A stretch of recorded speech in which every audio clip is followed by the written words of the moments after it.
Another Chinese restaurant ang trinay namin ni Pao in Alabang Town Center.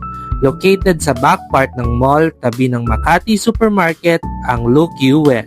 Maraming available na table considering na Sunday ang punta namin and almost dinner na. Pao got wonton noodle soup for 265 pesos. Savory yung lasa, soft ang noodles, and malaman yung wonton. Lalo pang pinasarap ng chili garlic oil. For me naman is the spare ribs rice toppings na may kasama ng iced tea for 335 pesos.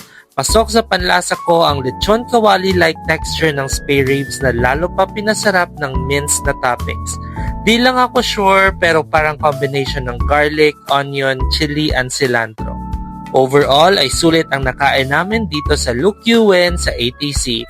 May gusto ba kayong Chinese restaurant na pwede namin i-try? Comment nyo naman and don't forget to follow for more food trips.